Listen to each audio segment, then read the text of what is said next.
Bonjour tout le monde, bienvenue à votre autre capsule du cours de système d'exploitation. Aujourd'hui, on va regarder ensemble comment installer des paquets, faire la gestion du logiciel dans votre système.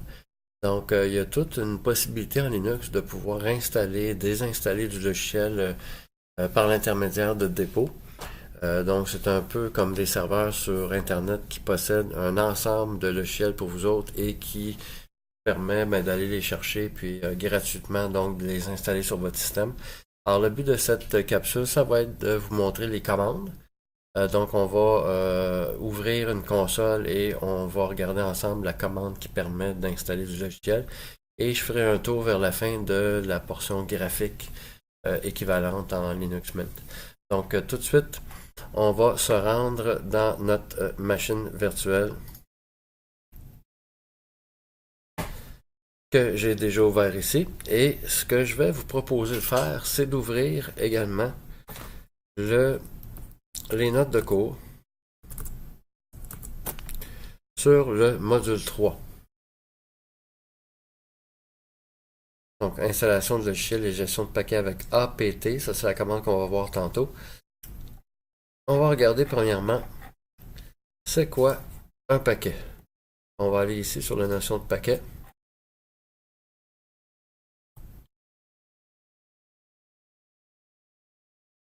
C'est quoi un paquet? Ben, le mot paquet, c'est habituellement un fichier compressé qui contient toutes les informations relatives à l'installation d'un logiciel sur votre système Linux. Habituellement, un paquet est habituellement là, composé des éléments qui sont ici. Donc le fichier exécutable, ce qui vous permet de l'exécuter comme tel. Les fichiers de configuration pour pouvoir configurer votre logiciel que vous installez. Les fichiers de documentation pour un peu dire comment utiliser le logiciel que vous installez. Les dépendances logicielles, ça on va les voir tantôt. En gros, ça veut dire que pour faire fonctionner le logiciel que vous voulez installer, il se peut que ce logiciel-là ait besoin de d'autres éléments pour qu'il puisse fonctionner comme il faut. Ces autres éléments-là, c'est des dépendances. Donc, vous allez voir dans les démos qu'on va faire d'installation, vous allez voir que quand vous allez installer quelque chose, ben ça va dépendre de plusieurs autres paquets qui devront être installés également. Et ça comprend aussi des scripts de pré ou post-installation ou désinstallation. Ça veut dire qu'avant vraiment de configurer votre paquet, quand vous allez l'installer, ben, il y a peut-être des petites séquences juste avant ou après pour pouvoir, disons, le faire démarrer comme il faut. Ça, c'est un paquet. Donc, vous voyez que tout ça, c'est compressé, évidemment, et c'est généralement sous forme de fichier qui contient tout ça. Les dépendances, justement. J'ai dit tantôt que il y avait dans l'installation d'un paquet des dépendances reliées à ce paquet-là, c'est-à-dire d'autres paquets pour faire fonctionner celui que vous voulez faire fonctionner là, principal. Donc, pour connaître la liste des paquets qui dépendent d'un autre, ben, ça serait fou vraiment de vous demander de les retenir. Et malheureusement, je vous dirais, il y a à peu près 15-20 ans, ben, il fallait les connaître.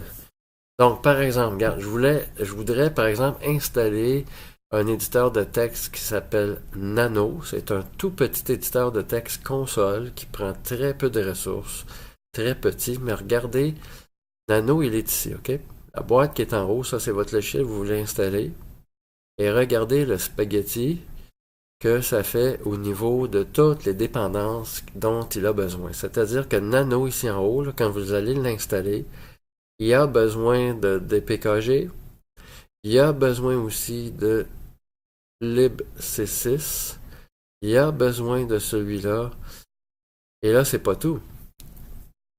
DPKG lui-même, qui était nécessaire à Nano, DPKG a besoin de lui, a besoin de lui, lui-même en a besoin de 3 autres, 4 autres ici.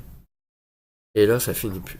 Alors, imaginez, il y a plusieurs années, ce qu'il fallait faire, c'est dire, OK, j'installe ce logiciel-là, et là, je me croise les doigts à savoir que j'espère qu'il n'y aura pas trop de paquets qui dépendent de ça. Sauf que le problème, c'est qu'on n'avait pas la liste. On ne savait pas trop, bon, si notre système avait déjà ces paquets-là d'installer. Alors, ce qui se passait, c'est qu'on commençait à installer le paquet principal ici. Et là, l'installation arrêtait en disant, ben, erreur, je n'ai pas le paquet tar. Alors là, qu'est-ce qu'on faisait? On arrêtait tout ça. On disait, OK, le paquet tar n'est pas là, ben, il faut que je l'installe. Alors, on faisait la commande pour installer tar. Là, on ne savait pas, mais tar a besoin de lui. Là, oups, si lui n'est pas là, il faudrait l'installer aussi manuellement. C'était l'enfer. Donc, heureusement, depuis une bonne dizaine d'années comme faut, tout ça, tout ce beau mec-mac-là de sauce à spaghetti, ben, ils ont trouvé, en fait, ils ont instauré le principe de paquet avec des dépôts, c'est-à-dire un serveur sur Internet qui contient justement toute la liste des paquets et de leurs dépendances. Alors, c'est une petite base de données un peu, finalement, qui fait que quand vous allez dire, OK, je veux installer Nano, ben, le système va aller sur le dépôt, il va regarder, parfait, tu veux installer Nano, et il va aller faire une requête. Il va aller demander, OK, pour installer Nano, qu'est-ce que j'ai besoin d'avoir? Et il va prendre au passage tous les paquets nécessaires que vous n'avez pas installés encore pour pouvoir les installer en premier et ensuite installer le paquet final en dernier. Donc tout ça maintenant se fait de façon automatique, tout est géré pour vous pour ça, c'est vraiment beaucoup plus simple que ça l'était. Un autre exemple, regardez les dépendances de Firefox. Là, je veux dire, mettez un peu de sauce là-dessus, puis that's it, là. C'est vraiment l'enfer. Donc imaginez, Firefox il est où ici, là? C'est très, très, très dur à voir, là. Il est probablement en haut ici, là.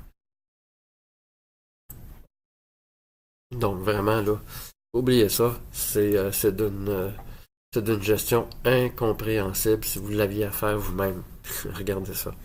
Donc, heureusement, encore là, pour installer Firefox, vous, tout ce que ça va vous demander, c'est de connaître le nom du paquet initial. Le paquet qui vous intéresse, c'est Firefox. Ben, vous dites installer Firefox, puis arrange-toi avec le reste.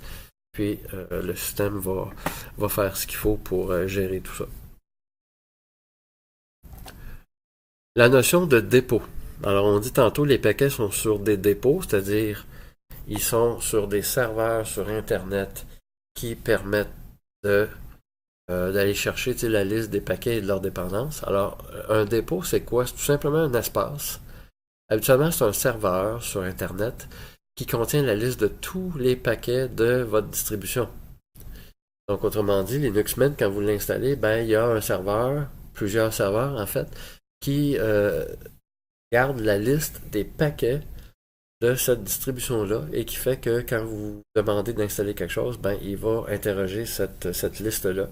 Et c'est comme ça qu'il peut vous installer comme il faut votre paquet que vous avez demandé. Donc, c'est une petite base de données qui permet de connaître la liste des paquets et de leurs dépendances.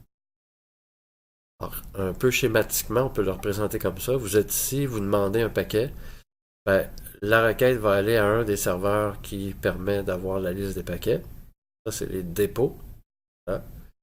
Et ils vont faire une liste de paquets nécessaires pour faire, en fait, pour installer votre paquet final que vous demandez. Il peut y en avoir plusieurs parce qu'effectivement, vous avez vu tantôt Firefox, la liste de paquets dépendants. Alors, ça se peut que vous ayez une liste de 50 ou 60 ou une centaine de paquets à installer, dépendamment de ce que vous demandez.